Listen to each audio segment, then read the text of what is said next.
Okay, how you guys doing? All right, so now we're gonna get into this story about this woman who believed God told her to go to Uganda, which led to tragedies, horrible tragedy. And guess what happens afterwards? Our Talk Radio live in 4K. Fair use.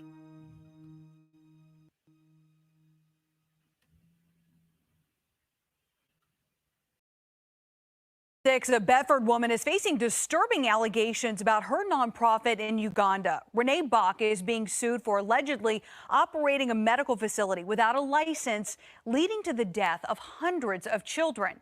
10 News reporter Jessica Jewell is digging into this, and she is live in the newsroom. Jessica?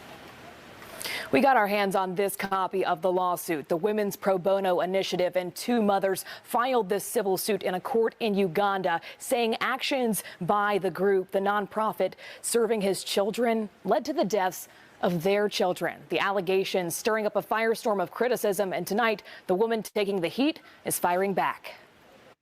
Our focus is malnutrition, so we do preventative care programs and then also treatment services. Less than 2 years ago, we sat down with Renee Bach to talk about her nonprofit, Serving His Children.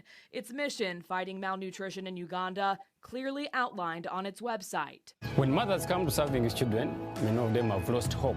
But now some are blaming the organization not just for losing hope, but losing lives. Two mothers and the Women's Pro Bono Initiative suing Bach and Serving His Children. Court documents say they were led to believe Bach was a medical doctor, claiming she unlawfully practiced medicine and offered medical services to unsuspecting vulnerable children.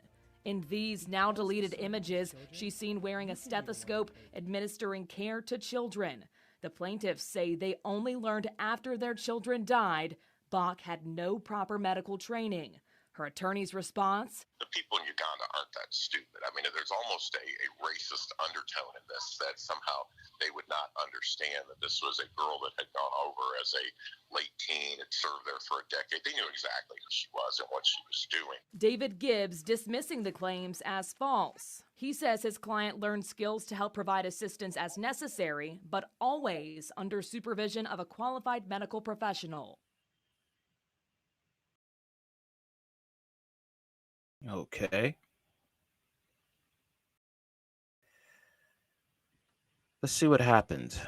What do you think happened? Do you think that she was punished and reviled as a pariah, or do you think this happened?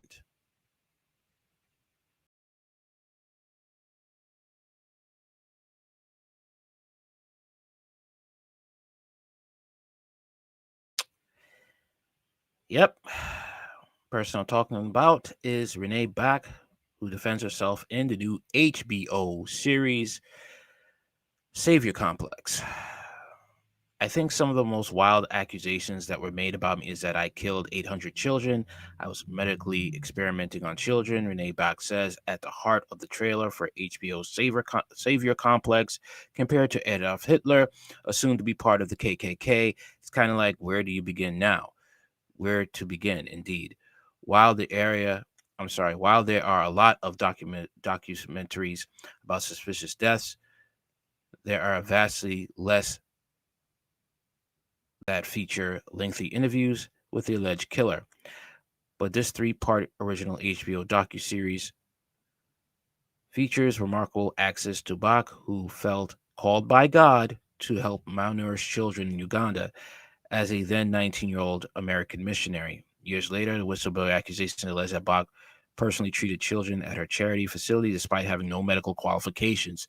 She was denounced on social media as the angel of death and a horrifying example of white saviorism. Looking back, Bach insists, I did not kill children. Her opinions is balanced by commentary from her facility's head nurse, activists, actual medical professionals, mothers who sued over claims that their kids died in Bach's care, and more. Delve into complexities of Savior Complex when it debuts on September 26. Yep.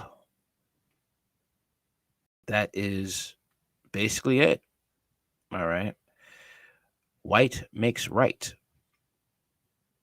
People will say, you're racist. You're racist. No, that's a reality in America and, in our society and also across the globe in certain continents. Look what France is doing to Niger right now. Look what France is refusing to do is to leave Niger alone. Okay. You see that. We have history books on how white racists believe they are the best thing ever, especially those who will take the Bible and break one of the commandments, taking the Lord's name in vain. I mean, if God called you, wouldn't you be studying for a medical license? Hmm? God called me to be a mechanic. Does that mean that I'm going to go and ask people to trust their cars with me and just start tinkering with it, even though I have had no training whatsoever in auto mechanics to fix cars? Hmm? And I could cost people their lives once that car leaves off my area? Hmm?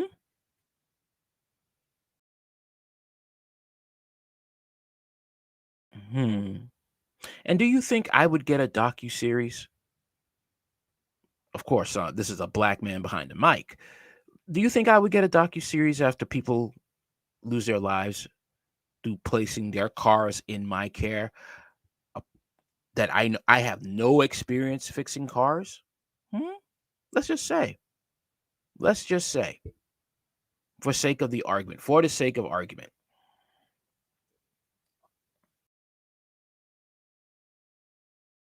just an example here. No, I would be in jail, rotting. But this is the society we live in. Okay.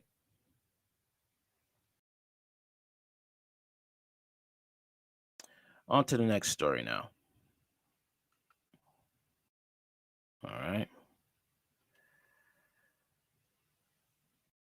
It's sad that this is how it is. And I hope those African mothers did get justice. I hope they did. Because once again, you see how the white savior complex is at it again.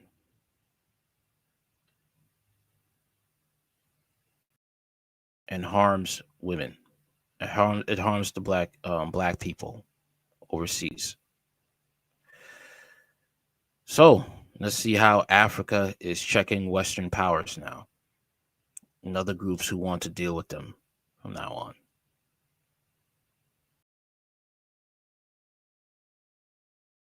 Fair use. People who do not live in Africa are not African and do not understand what these resources mean for the continent. Moving forward, if you want to do business with Africans, if you want to benefit from African resources, President Cyril Ramaphosa says there are new terms of doing business. Take it or leave it, because they're partners who are willing to respect Africans when it comes to doing business with them. This continent is rich in the critical minerals that will drive business success in the 21st century. The continent has resources of lithium, vanadium, cobalt, platinum, palladium, nickel. Lithium is what we need for cell phones, just to let you know. So it's good that Africa finally stands up and checks European powers that and every other country that you want to do business with us, you're going to respect us. Copper, rare earth minerals, rhodium, and many others. And these are the minerals that are bound and are driving economic activity across the world. African countries have made it clear that the investors of choice are those who will come and invest in our continent, but also process the resources here, close to source, so that African countries do not export rock and sand, but export finished products as we would like to do. Hello there, how are you doing? Welcome again to another episode of our conversations. My name is Cynthia Ganga. I'm a business journalist by profession and a digital content on. And I picked up a couple of interesting things from his speech and his presentation, and I like the tone that he adopted in his conversation. I think that we all know that the terms of which Africa does business with the rest of the world are not fair terms. They're not fair terms at all. They're very unfair terms. They're one-sided. They oppress Africans.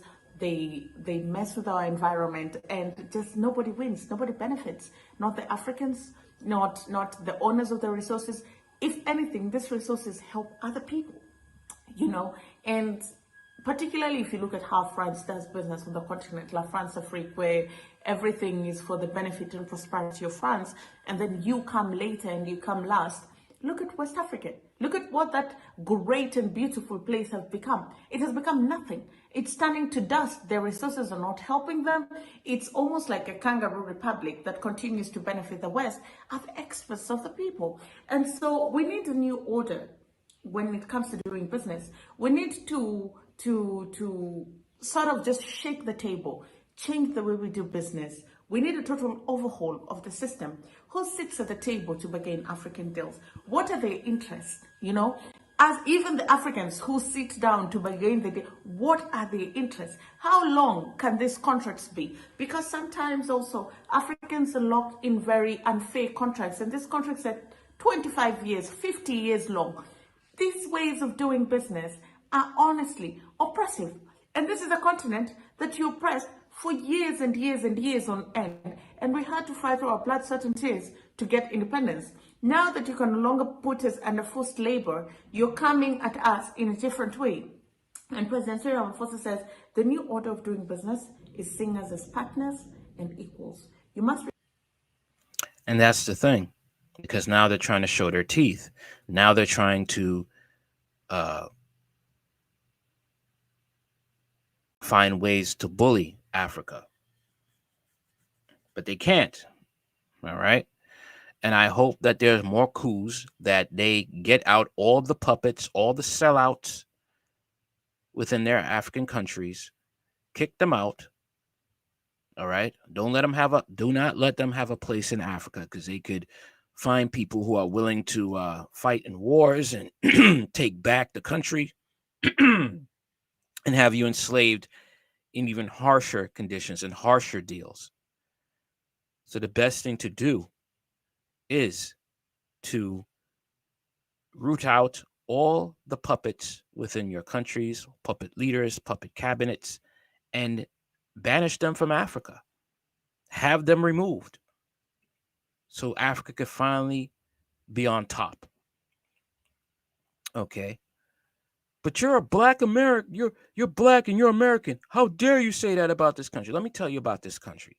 America is a white supremacist country. Okay. And they have, through the government, has been oppressing other nations. Whatever's going to happen to America is a long time coming. Okay? A long time coming.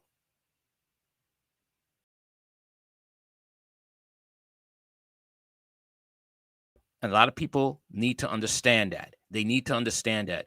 But it was survival. No, there was no survival. It was not like people were desperate and hungry for survival and they had to oppress Africa. No, they did not have to oppress Africa. They could have made fair deals with them.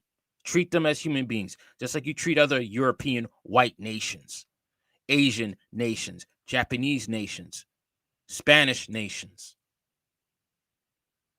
You could have treated them with respect, but you didn't. And now this is what's happening. Now we have BRICS. And other foreign nations are joining BRICS.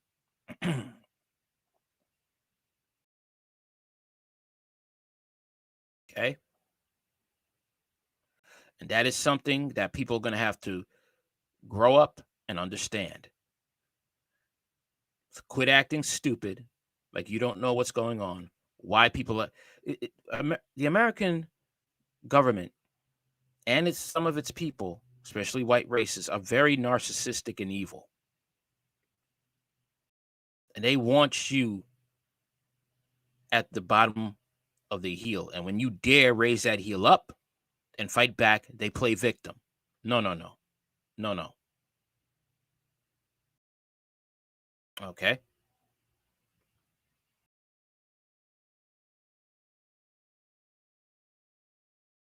They have a right to stand up to their abuser, which is the United States and Western powers. And we're seeing right now how Macron wants to try and fight back and try to enslave them. Let's watch this. Fair use.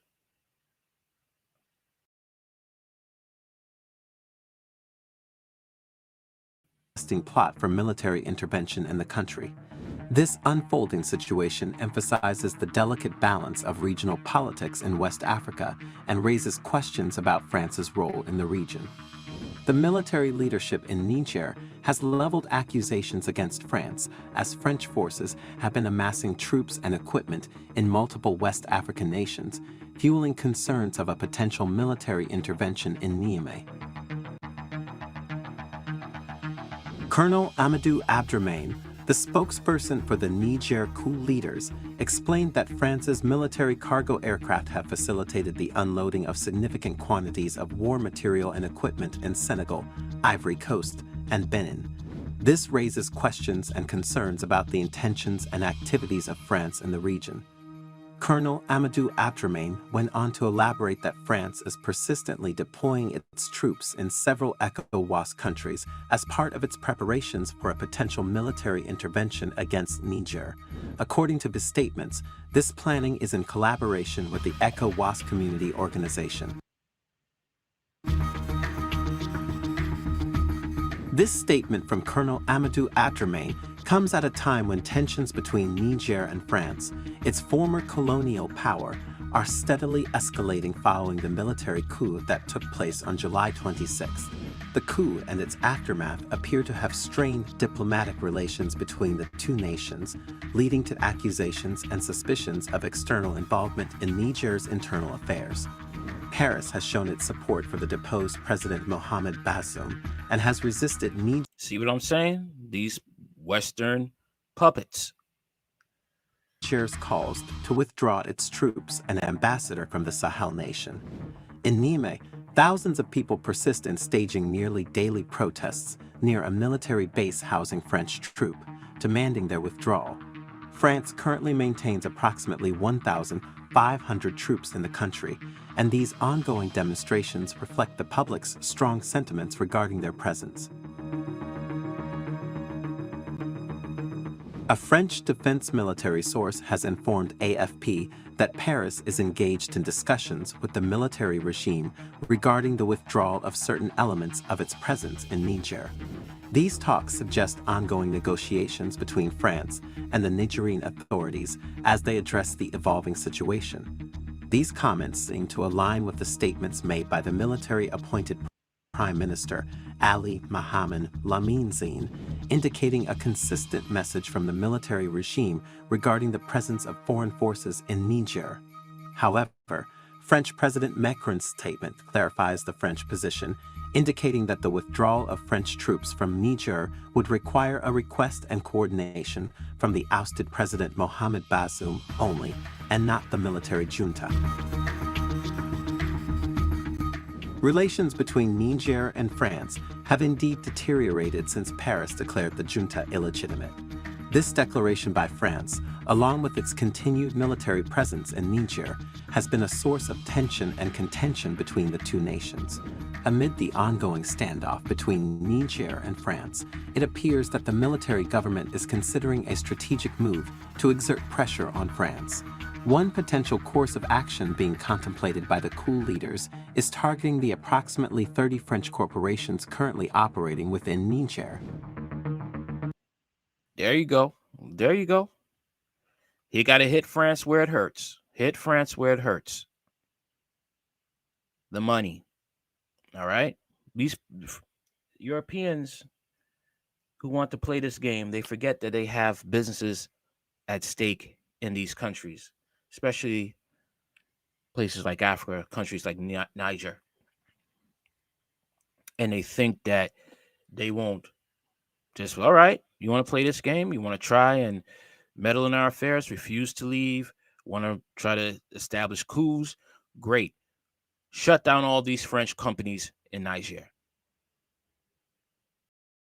And would be a good idea is find other leaders that are sentimental to your cause and understand the oppression of European Western powers and shut them down. Kick them out. Let them know that you mean business. All right. So let's talk about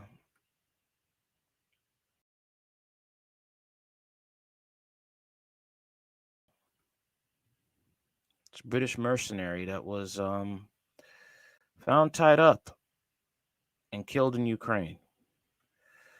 A lot of lives are wasted in Ukraine. I just see it as just is it worth it? Is it really worth it?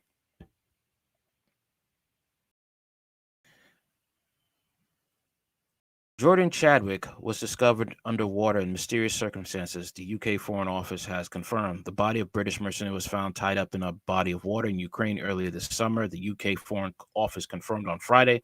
It is unclear who killed the fighter, and Ukrainian authorities have said that an investigation will not be launched until next year.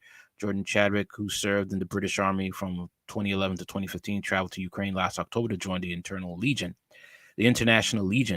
Lancaster police told his mother in June that he had been found dead in the body of water with his hands tied behind his back. The Foreign Office confirmed his death to multiple UK media outlets on Friday. The 31-year-old's body was repatriated to the UK last month. The Ukrainian military will open an inquest into his death in February, the BBC reported. It is unclear where Chadwick died or who killed him. Likewise, it is unclear whether Chadwick was drowned to death or was dead before he was thrown into the water. Chadwick is one of the more than a dozen British nationals killed in Ukraine since the conflict began last February. Those killed include 22-year-old Samuel Newey, who died in combat last month, and Simon Lingard, who was killed by artillery fire in the unsuccessful defense of Atomsk and Bakhmut last November. 3 days after Russian forces entered the Ukraine last year, President Vladimir Zelensky put out an appeal for foreigners to join the country's International Legion. Thousands answered, but stories of ill-prepared recruits, incompetent commanders, and horrific losses soon emerged. The Legion shifted its recruitment efforts solely to military veterans shortly afterwards, but foreign fighters in Ukraine have consistently described conditions on the front line as hell, with casualty rates in some units reportedly as high as 85%. Some 12,000 hired guns have traveled to Ukraine since the start of the conflict. The Russian Defense Ministry estimated in July. As of July, just 2,200 remained in the country, with 5,000 killed and the rest fleeing Ukraine, the ministry stated. However, the commander of the Georgian Legion, another foreign mercenary group, claimed in June that the true number of foreign fighters in Ukraine is much higher. Nearly 20,000 foreigners were serving in Ukraine at that time. Mamuka Mamasufavili told British media, with almost 3,000 British citizens among them. Yeah, I don't see a point in fighting a war that is just suicide. I don't see the point of it all. I don't. All right, but this is Ukraine. This is Ukraine, and people think, that's a smart thing to do, even though their commanders steal from their own troops, leave their, you hear stories of these soldiers suffering from tuberculosis, medical supplies stolen from the commanders and sold on the black market. Ukraine is a very corrupt nation, and even their own people are corrupt. Not all of them, but they don't care. All right, it's just savagery, straight up, upfront savagery. Okay, not giving proper weapons. The military generals would sow discord among their soldiers.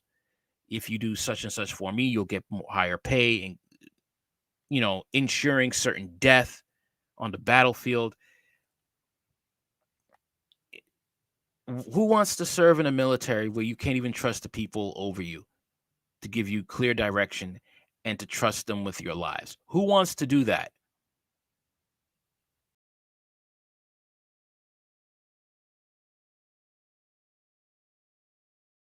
I'm just saying. I mean, who in their right mind would want to serve in a country like that, a military country like that? This country's military is extremely corrupt. Let's not forget, Ukraine also has a child sex trafficking ring that Prince Andrew was involved in. Okay. EU state leader celebrates online troll movement founded by a Holocaust denier. Estonian Prime Minister Kaja Kallas has addressed a gathering of NAFO, an aggressive online harassment network set up by a Hitler sympathizer. Estonian Prime Minister Kaja Kallas addressed the first real-life gathering of the pro-Kyiv online troll army NAFO on Saturday, celebrating its work in information war against Russia. Formed by Kamil Dzyzki, a Polish Hitler-admiring anti-Semite who had showered praise on white supremacist terrorists who committed mass shootings, NAFO has shared the deaths of Russian civilians and fundraising for people accused of war crimes. Dzyzki has a lengthy history of posts praising Nazi Germany, insulting victims of the descendants of the Holocaust, and denying the Holocaust. An acronym for North Atlantic Fellows Organization, NAFU is a collective of internet users easily identified by their use of Shibu Inu avatars and their fanatical support for the Ukrainian army, referring to themselves as fellas. NAFU trolls can be found on social media, spreading Kyiv's talking points, gang up on swarm polls, and demand the censorship of pro-Moscow accounts, soliciting donations for Georgian Legion, a foreign mercenary group whose leaders have admitted to multiple war crimes in Ukraine.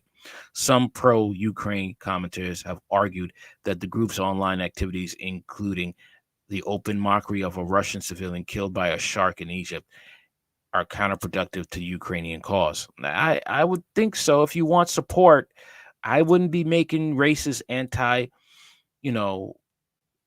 anti-Semite posts. I wouldn't do that. That's not good.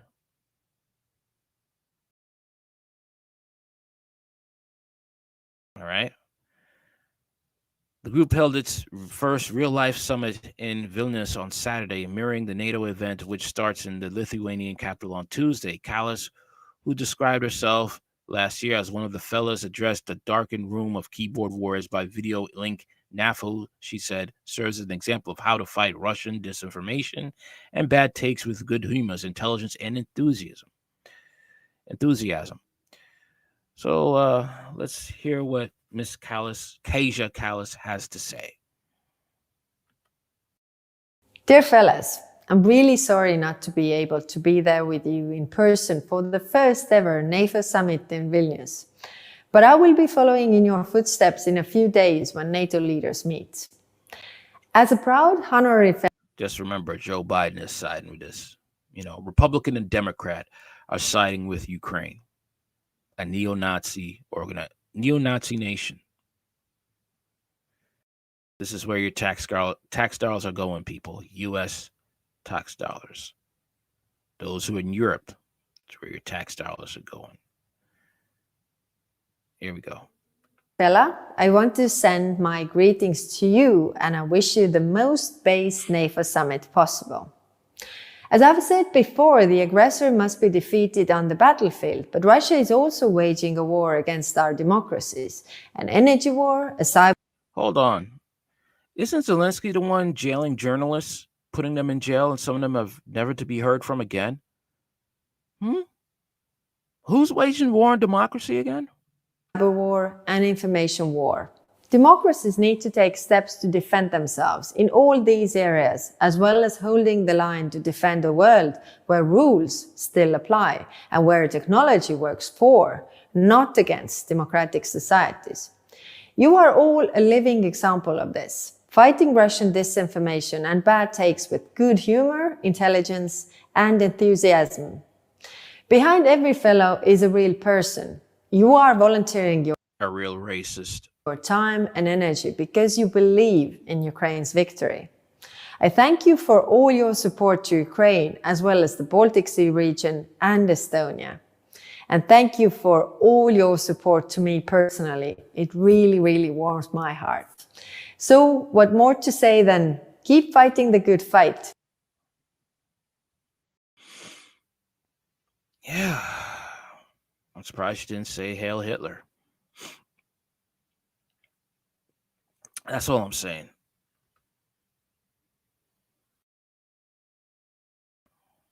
Very disturbing, very disturbing.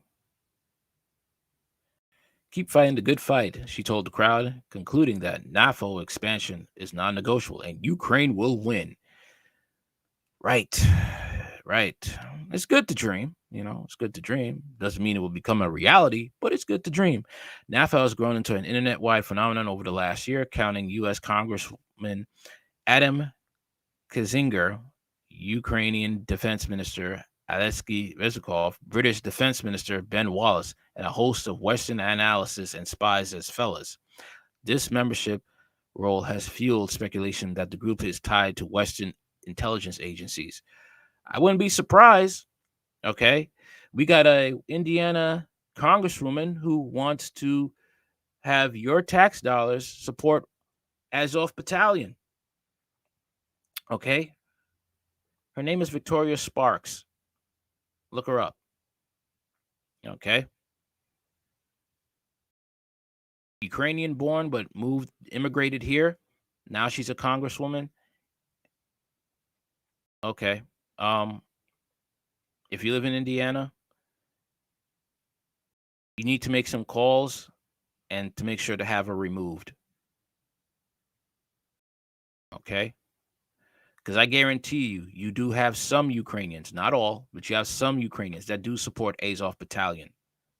All right. And they're going to try to do their best to pull a cultural jihad and to find a way to get into positions of government where they could change the laws and where they can help Ukraine and other neo-Nazis across the globe. This is not a joke. This is not a joke. Talking about white supremacy. White supremacy is working harder now. When things go to pot, then it's really going to be hard times for minorities, especially black people. Kallas was not only NATO politician to address Saturday's summit. The meeting opened with a speech from Lithuanian Foreign Minister Gabrielius Landsbergis, and its organizers received a shout out on Twitter from the Ukrainian government. Viewers noted that a blown-up shark on the stage near Landsbergis was an apparent nod to NAFO's cruel mockery.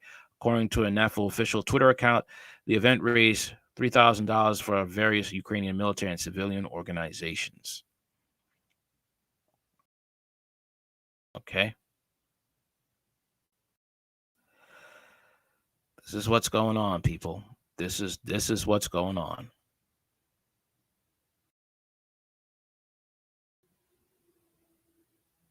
People think this is a game. People think it's a joke. I'm telling you, man. We're in for some really hard times. And it's not a game. It really isn't.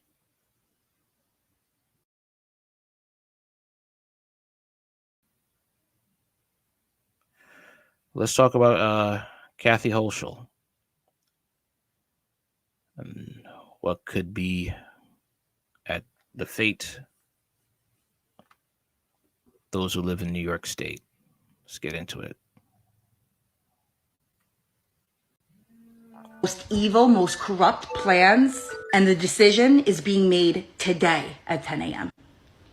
Back in March, I had made a video saying that Kathy Hochul, the governor of New York, the most evil motherfucker of all time, he's just kind of flying under the radar for everybody. But trust me, she's a fucking monster. She wants quarantine camps for diseases that could be COVID, could not be COVID, things that aren't even contagious. Things like Lyme disease, okay? Things like toxic shock syndrome. You know, the thing you get if you put a tampon in wrong, okay? She wants you to go to the quarantine camp for that. So in March, the judge marked that it was unconstitutional to have these quarantine camps. In March, the very next day, she filed an appeal. Even though he said it's unconstitutional, she filed an appeal immediately because she wanted this shit, okay? Now, all the stuff I'm about to list is in the appeal. It is going to be the most jaw-dropping thing you ever hear about. You're going to wonder why you haven't heard about this before. So let's talk about it. So if this thing goes through and you are on their list to be taken, they come to your home. It could be in the middle of the night, 3 a.m., 6 a.m., at your job, wherever, whenever. They take you out, put you in their car. No questions asked. You are not allowed to, you can try to fucking ask. Doesn't mean they are required to give you an answer about why they're taking you, where they are taking you, or how long they're taking you for. Next, it can be any age. It can be your newborn baby who's just 2 weeks old. It could be your 3-year-old toddler who's screaming for you and doesn't want to leave. It could be your grandparents. It is any age. There is no age restriction, okay? To get you even more mad, this is all real. This is very real and on the actual list if you go look at the appeal, okay? I'm not making this shit up to scare anybody. It's just fucking scary. You have 0 rights when you get there. Just like the J6ers, okay? There is no due process. There is no court hearing. You have 0 rights. They owe you nothing. You are stuck there and you do what you are told. You know, this kind of reminds me of that Rage Against the Machine song. Second. Weeks, months, years. They owe you no time limit. They are not required to give you any amount of time to when you will be released. It's all on them, guys. If that's not bad enough to scare the shit out of you, if this goes through, this is going to make it even worse. You are forced to eat whatever they give you and take whatever medicine they give you. And that is basically what's going on with Kathy Hochul. All right. And let's get into this article here about it.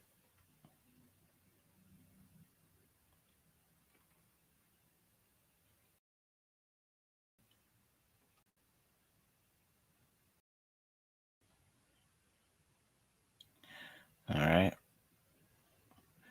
Arguments in an appeal over quarantine regulations. Rochester oral arguments were heard Wednesday, and the state appeals of a lower court ruling found that Hochul administration had violated the constitutional separation of powers in adopting a regulation establishing isolation and quarantine procedures through the agency rulemaking process. Originally filed in April of 2020.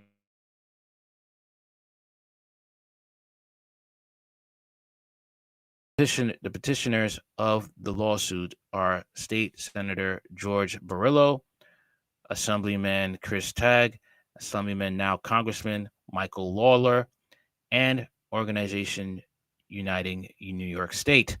The regulation gives the State Department of Health and or the local health authority the power to mandate isolation and quarantine orders for individuals with no proof they are sick or have been exposed to diseases listed in the regulation.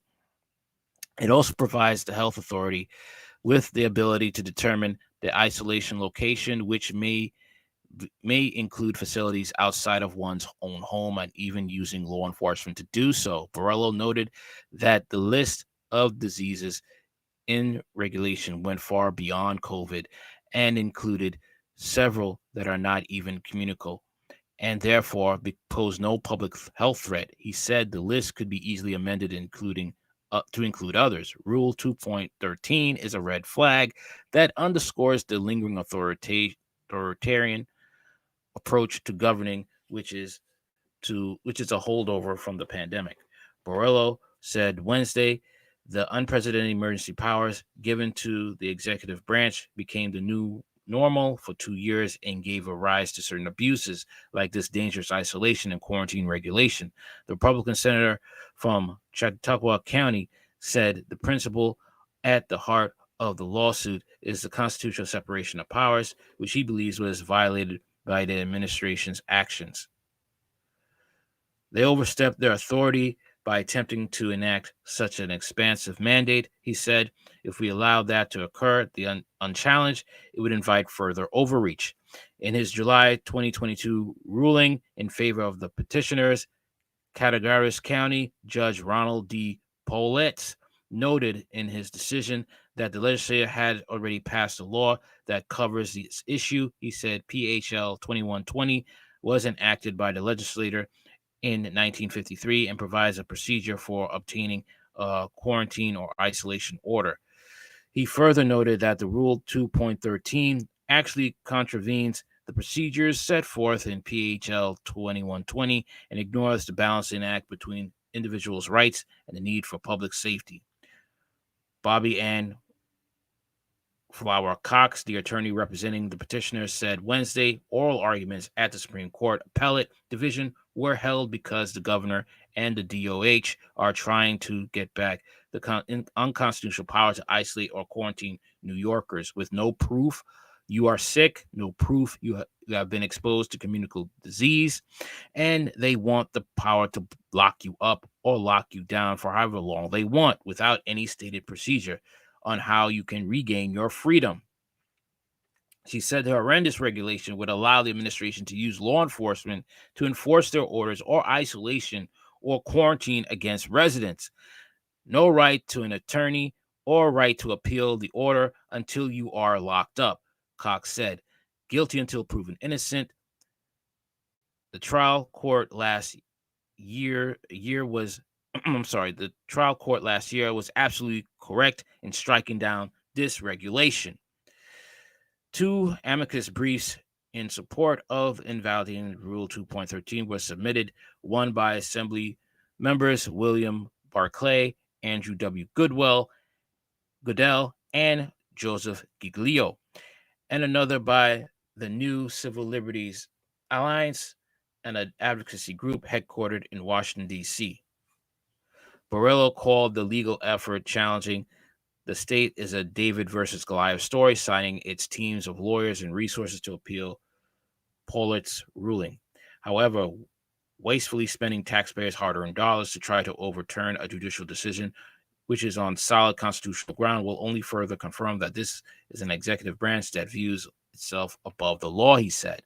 Several protesters were outside the court Wednesday morning to protest against quarantine, holding up signs, some of which read, "No quarantine camps." The 5-judge panel is expected to reach its decision on this case in a few months. Governor Kathy Hochul also held a press conference Wednesday afternoon regarding current COVID-19 cases and hospitalizations. She said that while the number of cases isn't as high as it was during the quarantine period, she's encouraging residents to get updated stuff.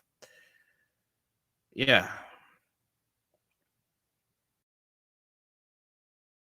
So, Kathy Hochul is dangerous.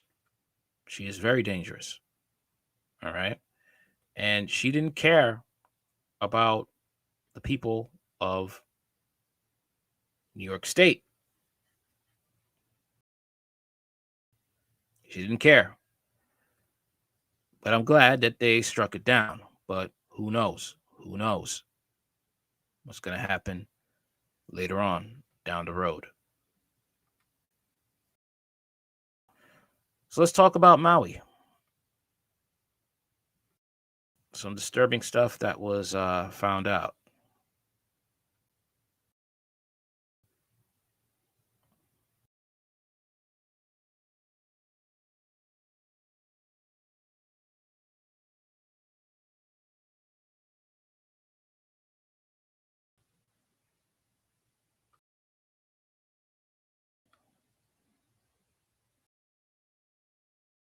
Fair use.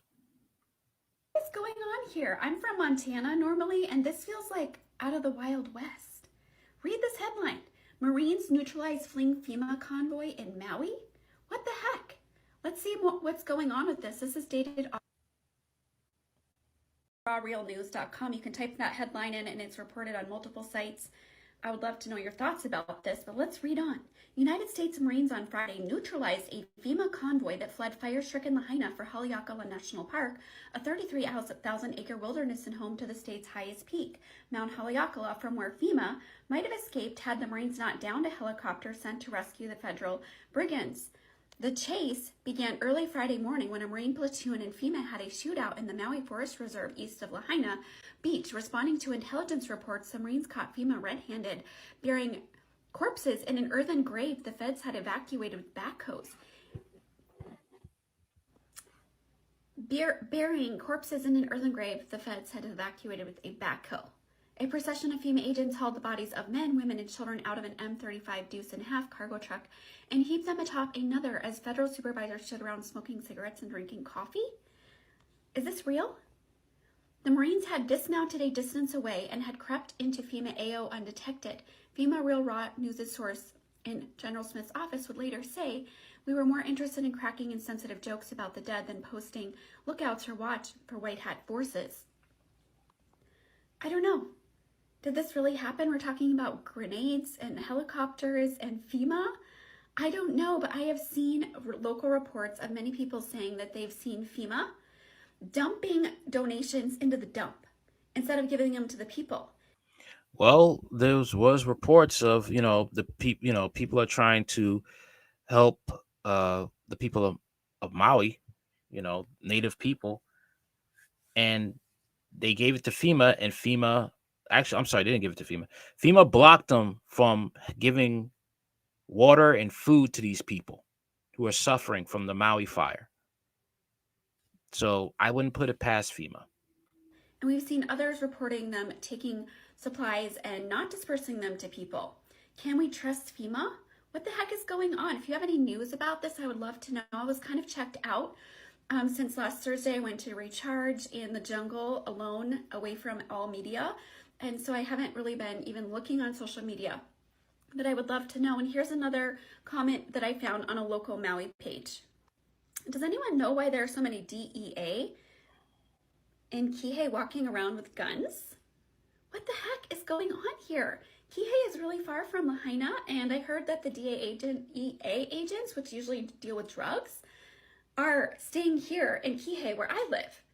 Really interesting. Do you have any thoughts? Do you have any experiences with this? Please share. Yeah, this is wild, man. Kind of with those things about the energy weapons, There's no energy weapons. All right, no energy weapons.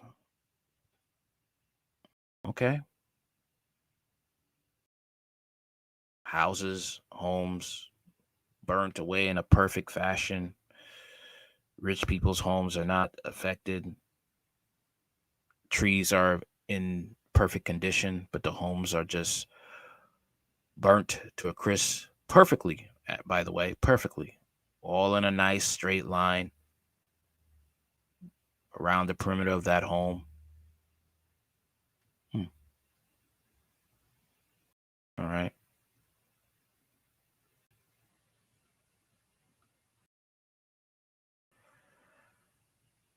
Very interesting, though.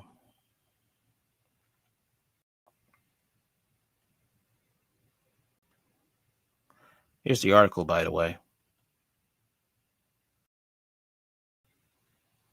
All right. United States Marines on Friday neutralized a FEMA convoy that fled fire-stricken Lahaina for Haleakala National Park, a 33,000-acre wilderness and home to the state's highest peak, Mount Haleakala, from where FEMA might have escaped had the Marines not downed the helicopter sent to rescue the federal brigands. The chase began early Friday morning when a Marine platoon and FEMA had a shootout in Maui Forest Reserve, east of Lahaina, Responding to the intelligence reports, the Marines caught FEMA red-handed, burying corpses in an earthen grave. The feds had excavated with a backhoe.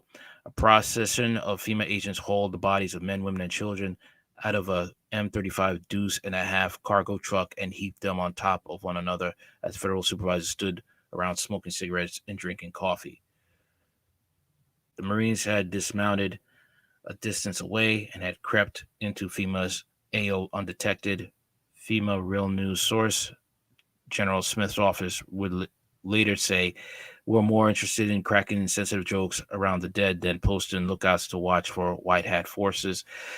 The Marines had taken over in the dense foliage and behind the trees before opening fire on the federal forces. A dozen feds fell at once, cut down by streams of Marine fire. Some FEMA screamed in terror, "Don't shoot, don't shoot, we give up," while the officers unholstered pistols or unslung rifles in a desperate but futile attempt to return fire. Their shots hit only glass and trees. The cowardly agents who wouldn't fight hit the deck and crawled through the foliage to their nearby vehicles, unmarked SUVs, and an armored FEMA Mobile Command Center MBC. Some found their tires deflated, and a few vehicles survived the assault. The deuce and a half driver was shot in the face through the windshield when he keyed the ignition.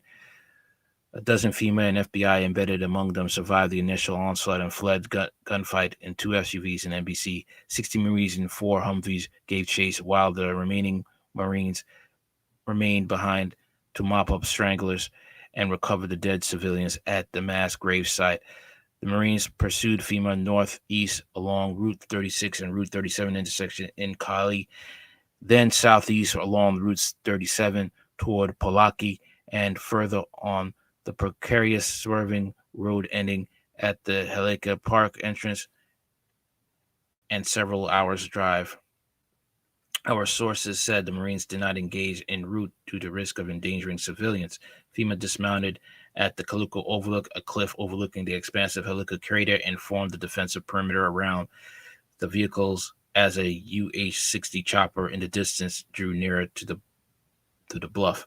The Marines, our source said, had requested air support from Marine Corps Base Hawaii, otherwise known as K-Bay in Oahu, but they were told to expect a gunship. This is wild, man. This is insane.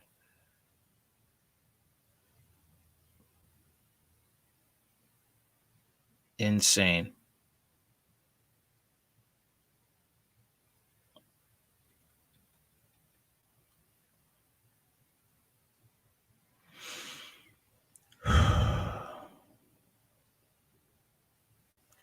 And the AH-17 Viper, not an extraction bird. The Black Hawk did not respond to Marines' radio calls. FEMA had popped the green smoke, universally recognized as the friendly forces ready for extraction.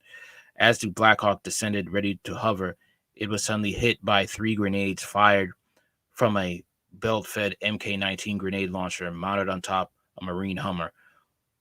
One clipped the rotor mast. The second flew into an open door. Smoke and flame engulfed the bird, which tumbled out of the sky and down into the Helika crater. The Viper arrived after Marines turned the MK-19 on FEMA's MBC.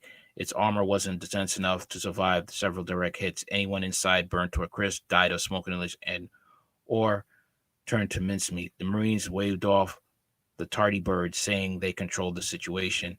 The remaining FEMA agents fell like dominoes. The Marines, our source said, found 113 bodies in the back of the deuce and a half at the gravesite. Later that night, 737 loaded with FEMA personnel left Kalali Airport, destination unknown. Wow. This was a horror movie. They made sure there was no survivors. None at all. No survivors at all.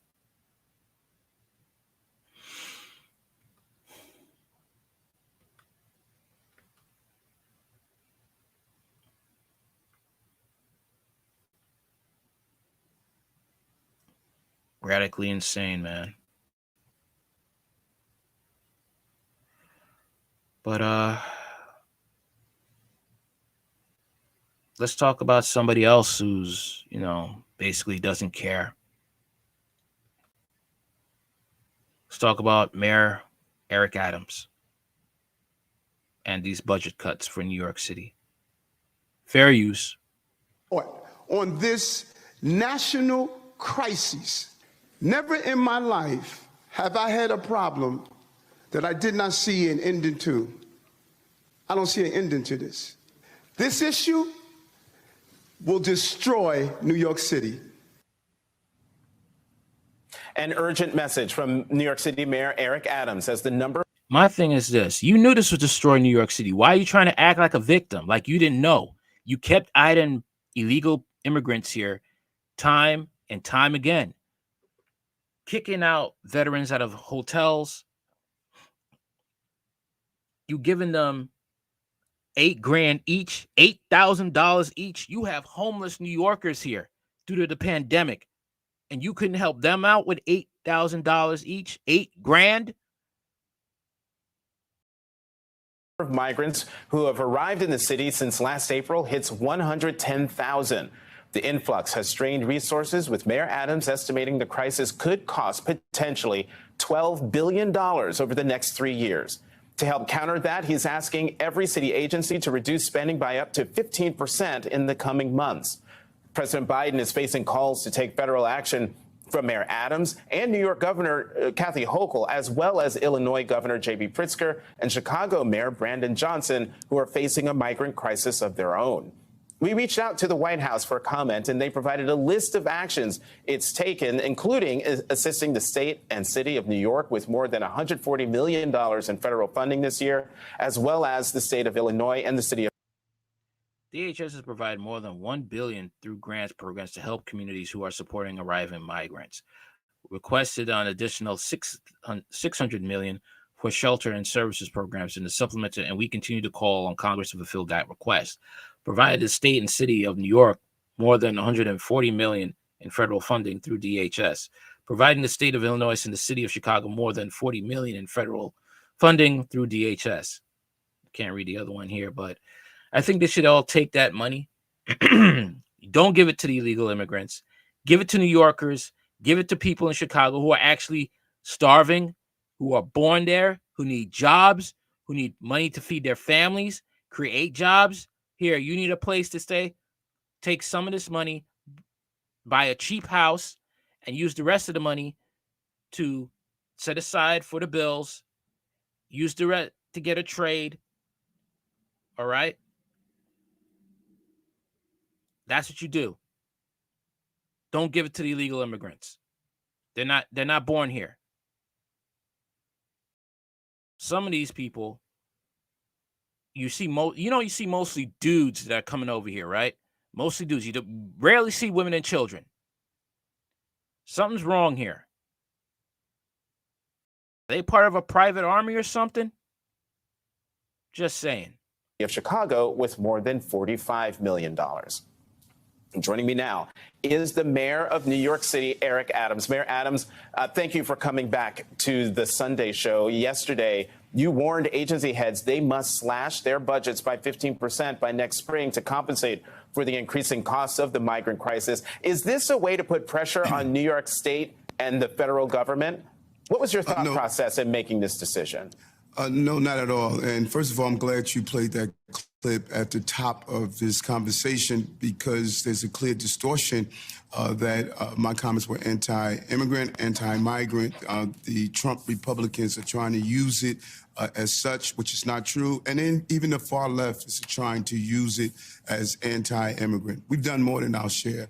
Over 110,000 migrants have arrived in this city, 60,000 still remaining in our care.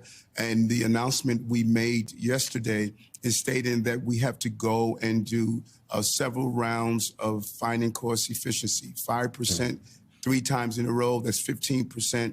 We've already spent, and this year we're going to spend up to $5 billion. Think about that for a moment. Getting $140 million on a $5 billion national price tag is not acceptable. Not acceptable, but you were pushing this. You were pushing for illegals to be here. I don't understand your logic. You're pushing for this, and I like, oh man, I made a mistake. You think when everybody else was telling you that you made a mistake? You think? Well, what's happening in Chicago right now? I wonder what's going on in Chicago. What's going on here? Let's find out.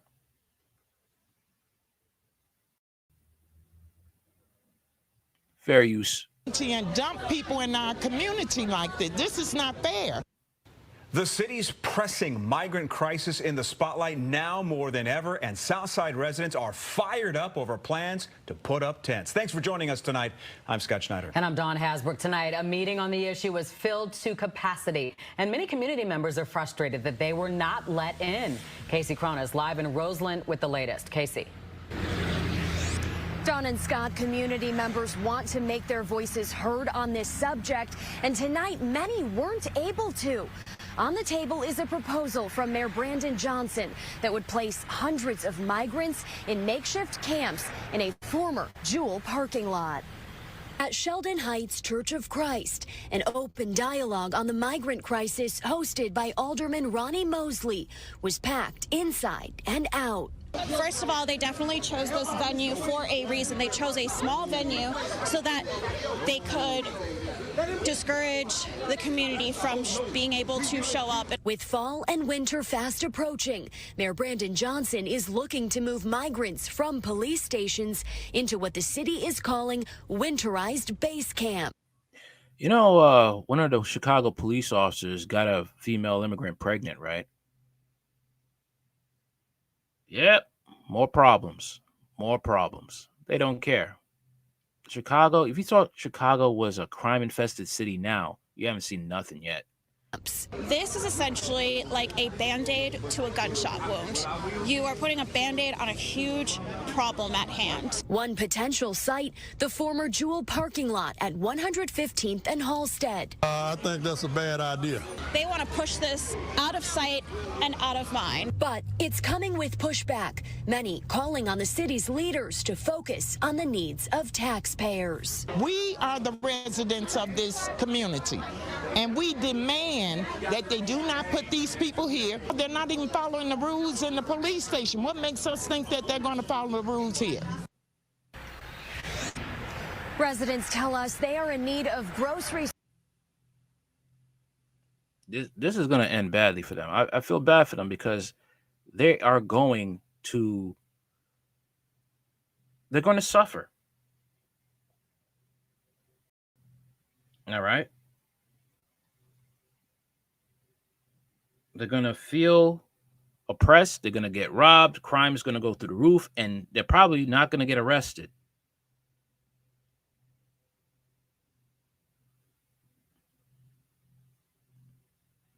I feel bad for them. The best thing to do is to move out because you don't want to get affected. You already know the cops are not really going to do much. They're not.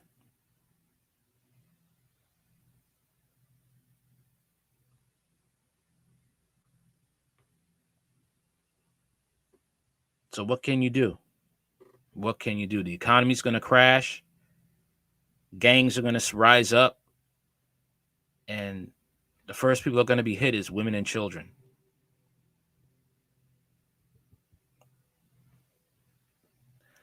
This is all by design, by the way. You cannot deny that. This is all by design to bring down the country. And those immigrants that are mostly men of fighting age, you rarely see families. It's usually a bunch of dudes there. I wouldn't be surprised if this is a type of coup. They're just waiting for their time to get that signal to rise and take over. Tell me what you think. This is all I got for now. Like, share, comment, and subscribe. I am on Rumble, Radical Thoughts 791. I am on Spotify, Hard Talk Radio, live in 4K. All right. Once again, anything you want to know about the channel is in the description box. Okay. And that's about it. If you like donating to the Cash App, feel free to donate to the Cash App. Other than that, like, share, comment, and subscribe. Later. See you on the next one.